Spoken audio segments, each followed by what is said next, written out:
Hey everyone, Psychotic Mammal here, reviewing Elite Dangerous, a space combat slash mining slash trading slash awesomeness simulator that is on sale on Steam for $15. A bargain, you would think, right? I agree. It's a very unique game. So just gonna get right into it. Here's my ship, the Eagle. This is the main HUD slash GUI, I guess you could say. Top left, you got your dialogue slash local chat. Top right, you got your info, ship info, and all that. Bottom left is general navigation. Then the bottom right is like your speed, your ship shield strength, and all that other stuff. So on the left, you also have this other menu, which is the main navigation menu, which also has your transactions and your contacts. Transactions are where your missions are, and contacts are people that are in the area, and all that other stuff. Now, you also have two maps, System and Galaxy.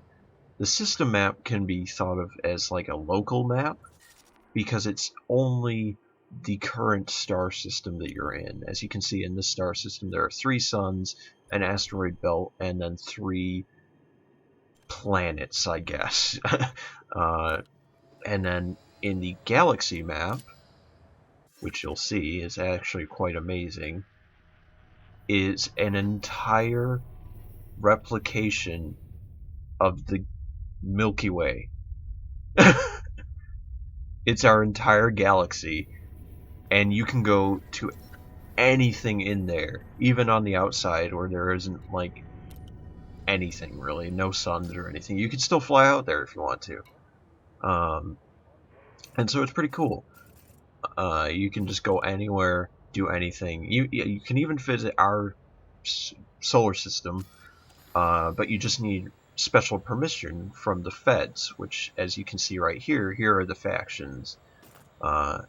And then you also have your modules on this menu and your fire groups. Modules you can power on and off. Fire groups are where your guns are, like how your guns are set up. Then you have your cargo tab and this functions tab, which is just some extra stuff for the ship. But right now I'm going to launch my ship and just show a little bit of the flying.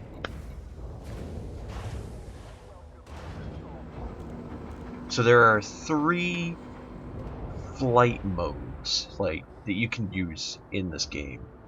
The first one is a slower speed. I believe it only goes up to about 350 or so meters per second, which is still very fast, still pretty fast. But it's more for landing, docking, as it's called. Sort of combat, close quarters type stuff where you need to really maneuver your ship. Then you have Super Cruise, which is next level, and that goes to about 100 times the speed of light. And that's for interplanetary slash intersolar type system travel. You wouldn't be going from solar system to solar system in this. It's just kind of, oh, I want to get to that next planet. Okay, I'll use Super Cruise to get there. You wouldn't use Hyperdrive. But yeah, then the third one is Hyperdrive, and that's what you use to get between solar systems. And it usually goes, I mean, it's kind of hard to tell because when you're doing it, your speedometer is going crazy. But I think I saw the maximum of speed that you can go is about 3,500. And to initiate hyperdrive, as you can see right now, you have to align with your course, and then you also have to become free of mass locking, because this game accounts for gravity and all this other physics-based stuff. So if you try and launch hyperdrive when you're in a strong gravitational field, it won't work, as you can see right there. It just said frame shift canceled, still mass locked. So what you have to do is you have to break free of like a station, a planet, a sun, whatever it is, to successfully hyperdrive, you know.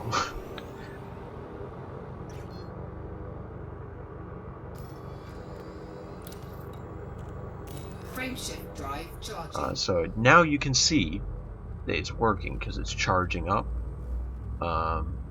And then soon I will be hyperdriving to this next system. And there we go. 2, 1, engage. So you get your countdown timer, and then you get this little screen where you don't actually do anything. I'm not touching any of the controls now. This is just like a loading screen kind of a thing, but it's nice because then you get to look at something while you're flying to the next system. So as you can see, I'm at the sun. My ship actually has this cool module that I can refuel from a sun's energy. So that's what this is. But that's the basic flying controls, and now I think we can go into some combat. There we go. So I'm hunting down this person. I believe they're a pirate or something. I don't remember. It was in a mission earlier. As you can see, I just have 2 pulse lasers and a missile rack, which is sadly out of ammo. But I'm just gonna let this go in the background, and I'm gonna discuss some other bits of the game that I like. So this game, like I said, is a simulator. So it has a lot of detail to the flying aspects of the game, and the shooting aspects, and the mining aspects, and all that other stuff. Uh, and I really like that. You know, the flying isn't really easy, but it's not really hard either. I'll get more into that later about the controls and all that. But in the game, you can really do anything. They don't really. There's no story or anything. They pretty much just drop you in a system, and they're like, here you go, have fun, have at it. You can, some things you can do just off of the top of my mind. You can join the Federation, which I don't know if you saw earlier, but my ship was getting scanned by some feds who were, you know, seeing if I had any illegal cargo. You could become a pirate on the flip side of that and just rob people. You could just be a mercenary, do random missions, all that. You could become a miner. You could become a trader, like trading commodities and stuff, and plenty of other stuff that I can't even really think of right now. But yeah, that's why I really like this game so much. And back to the controls thing, some people say that the game is just too hard to fly. It's just too hard to fly on a keyboard and mouse. And that's just simply not true. If you can configure your mouse settings right, then it actually is really easy if you played a game like War Thunder or World of Warplanes or something like that. Like right now, I have it so that it's exactly like War Thunder. And that's just because that's what I play mostly in regards to flight sims. So yeah, it would really help if you had a joystick or a gamepad or something, because you can play it on an Xbox controller or something else. I heard that that's also very very good. But if you just have a normal keyboard and mouse, then you can still do pretty well.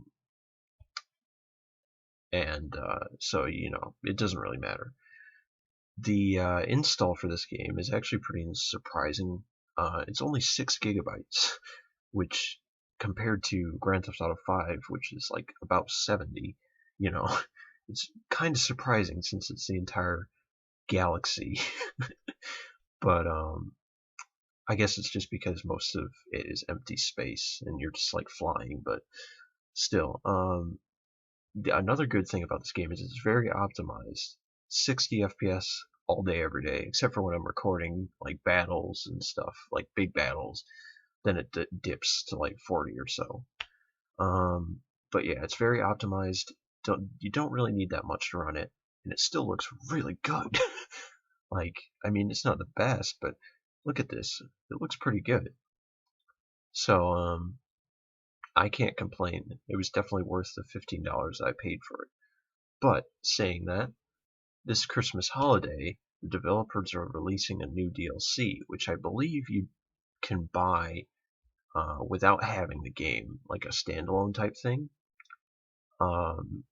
And I wouldn't advise you to get the game if you're thinking of getting that DLC, because why would you spend more on something that has this plus planetary landing, base building, and mining and stuff?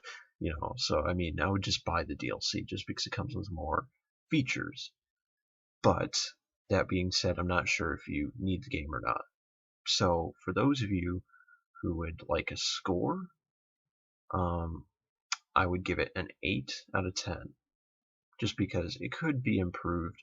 Some of the missions, like the mission markers, are very vague, and they don't update once you complete them. Sometimes it's like it tells you that you still need to do something in this one solar system when you're actually done. So it's kind of confusing, and originally the controls are quite confusing too. But once you get around that and you spend the time to understand everything, then it's a really rewarding experience, I think. It's really fun, and if you have some friends to play with you and do missions and all that, then it makes it even better.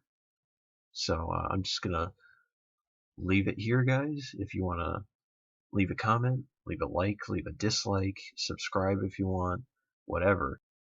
Any sort of feedback really helps. And yeah, so this was Elite Dangerous. So hope you guys liked the video. Peace.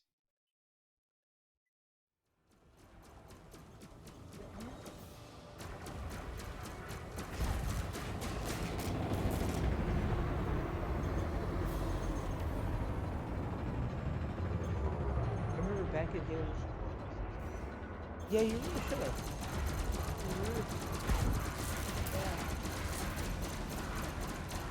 Shields online. Oh, yeah. Target destroyed.